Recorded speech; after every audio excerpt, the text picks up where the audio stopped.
अच्छा, Doppler effect एक और सिचुएशन में देखते हैं। क्या सिचुएशन है कि सोर्स और ऑब्जर्वर जो है वो सेम लाइन में मूव नहीं कर रहा है।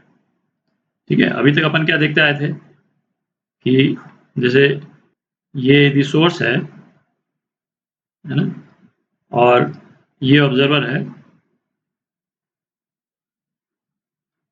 तो ये दोनों जो है वो सेम लाइन में है ना। भले सोर्स ऑब्जर्वर की तरफ जा रहा हो या ऑब्जर्वर के दूर जा रहा हो, और ये भी हो सकता है इधर भी जा रहा हो, इधर भी कहीं भी जा रहा है, बट ये दोनों सेम लाइन में है ना। डायरेक्टली या तो अप्रोच कर रहे हैं या डायरेक्टली एक दूसरे से दूर जा रहे हैं, है ना। दोनों में से कोई एक चीज है। इस केस में क्या है, सोर्स और ऑब्जर्वर जो है वो एक लाइन में ट्रैवल नहीं कर रहे हैं। सोर्स जो है वो इस डायरेक्शन में ट्रैवल कर रहा है, ऑब्जर्वर इस डायरेक्शन में ट्रैवल कर रहा है ना। तब जो है डॉपलर इफेक्ट किस तरह से अप्लाई होता है ना, वो हमको देखना है। तो सपोज ये वाला एंगल जो है वो θ1 है, ठीक है, और ये एंगल जो है वो θ2 है, और ऑब्वियसली इस केस में θ1 प्लस θ2 जो है वो 90 डिग्री हो जाएगा। ठीक है, तो इसमें बेसिकली क्या करना है, जो सोर्स का वो कंपोनेंट निकालना है जो ऑब्जर्वर के लाइन के डायरेक्शन में हो, जो ऑब्जर्वर के डायरेक्शन में हो। तो सोर्स की वेलोसिटी का वो कंपोनेंट जो ऑब्जर्वर के डायरेक्शन में, वो क्या हो जाएगा, vs cos θ1 हो जाएगा।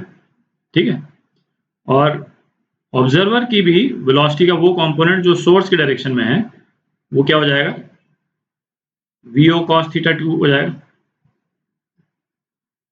ठीक है, और अब हम निकाल लें। अब ये सिचुएशन बेसिकली, अब ये सिचुएशन हो गई एक्सेप्ट कि सोर्स की वेलोसिटी vs की जगह क्या हो गई, vs cos θ1 हो गई। ठीक है, और सोर्स जो है वो ऑब्जर्वर की तरफ जा रहा है, और ऑब्जर्वर की वेलोसिटी क्या हो गई, vo cos θ2 हो गई, है ना। बाकी कोई डिफरेंस नहीं। अब इसको अपन लिख लेते हैं, म्यू डैश जो ऑब्जर्वर को सुनाई देगा, है ना, v और vo cos θ2, ठीक है, और नीचे v और vs cos θ1 इंटू म्यू। तो इस वाले केस में जब एक दूसरे को अप्रोच करते हुए दिख रहे हैं, अच्छा वेलोसिटी यदि दूसरे डायरेक्शन में, तब तो आप निकाल लीजिएगा, है ना। प्लस माइनस यहाँ पे किस तरह से आता है तो आपको मालूम है अब अच्छे से। तो ऑब्जर्वर अप्रोच कर रहा है तो ये प्लस हो जाएगा, और सोर्स भी ऑब्जर्वर को अप्रोच कर रहा है तो यहाँ पे ये माइनस हो जाएगा। ठीक है, क्योंकि फ्रीक्वेंसी ज़्यादा सुनाई देगी। तो ये इस वाले केस के लिए हो गया। बाकी यदि ऑब्जर्वर यदि इस तरफ जा रहा होता तो आप ये वाला कंपोनेंट निकालते ऑब्जर्वर का।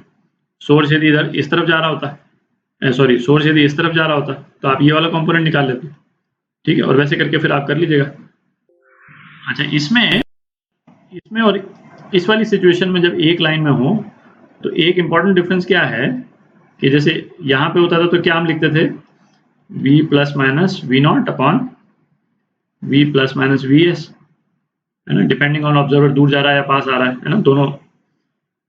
तो इस केस में जो फ्रीक्वेंसी है जो ऑब्जर्वर को सुनाई देगी वो वेरी नहीं करती है, आप देख रहे हैं, है ना, क्योंकि इसमें कोई वेरिएबल एलिमेंट है ही नहीं। v कांस्टेंट है, v नॉट कांस्टेंट है, vs कांस्टेंट है, v कांस्टेंट है ना, म्यू कांस्टेंट है। तो इसमें म्यू डैश जो ऑब्जर्वर को सुनाई देगी फ्रीक्वेंसी, वो वेरी नहीं करती है। सोर्स चाहे कितना ही पास आ जाए, है ना, वेरी नहीं करेगी। इस वाले केस में क्योंकि θ1 और θ2 लगातार वेरी कर रहे हैं, आप देख रहे हैं θ1 और θ2 जो है वो लगातार वेरी कर रहे हैं, तो इसलिए जो है ये म्यू डैश जो है वो कॉन्टिन्यूसली वेरी करती रहेगी। ठीक है, अच्छा, सोर्स और ऑब्जर्वर जो एक लाइन में यदि मूव नहीं करते हैं तो यदि एक दूसरे के रिस्पेक्ट में परपेंडिकुलरली मूव कर रहे हैं, है ना, जैसे सोर्स है और तो इनकी लाइन जो है वो दोनों को जो ज्वाइन कर रही है वो कौन सी लाइन है, ये लाइन है, और ऑब्जर्वर जो है इसके परपेंडिकुलर यदि मूव कर रहा है ना, जैसे यहाँ पे शो कर रखा है, तो उसका इम्प्लीकेशन क्या है ना, यदि सोर्स म्यू फ्रीक्वेंसी से यदि कोई साउंड छोड़ता है तो ऑब्जर्वर को भी म्यू फ्रीक्वेंसी सुनाई देगा। जो अभी अपन ने जो रिजल्ट जो निकाला उसको लिख देते हैं एक बार दोबारा। म्यू डैश क्या निकाला था अपन ने result, mu v plus minus v naught cos θ1 upon v plus minus v naught cos θ2, ये निकाला था अभी अपन ने। तो इस केस में cos θ1 क्या हो गया, जैसे ये जो केस अपन ने शो कर रखा है यहाँ पे, है ना, θ1 90 डिग्री हो गया, θ1 90 डिग्री हो गया, और सॉरी एस है ये, है ना, और V सोर्स तो 0 है, तो ये वाला पोर्शन वैसे ही 0 हो गया, और ये cos θ1 तो 0, तो म्यू डैश जो है म्यू के बराबर हो गया। तो यदि ऑब्जर्वर या सोर्स जो इन दोनों को लाइन जो ज्वाइन कर रही है उसके परपेंडिकुलरली मूव कर रहा है, तो डॉपलर इफेक्ट जो है वो मतलब, है ना, there is no Doppler effect, ठीक है, जो फ्रीक्वेंसी सोर्स एमिट करेगा वही फ्रीक्वेंसी इसको सुनाई देगी, है ना। एक और वेरिएशन है इसका, उसको भी देख लेते हैं।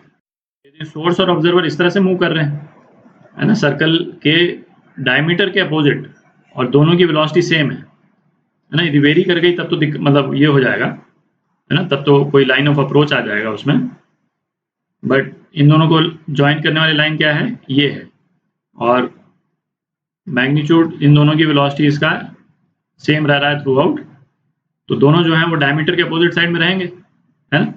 तो वेलोसिटी ऑफ सोर्स ये भी परपेंडिकुलर है इस लाइन के, और वेलोसिटी ऑफ ऑब्जर्वर ये भी परपेंडिकुलर है इस लाइन के, तो इस वाले केस में भी डॉपलर इफेक्ट जो है वो मतलब नहीं दिखाई देगा, इन द सेंस कि जो फ्रीक्वेंसी सोर्स छोड़ेगा, है ना, वही फ्रीक्वेंसी ऑब्जर्वर को सुनाई देगी म्यू, ठीक है।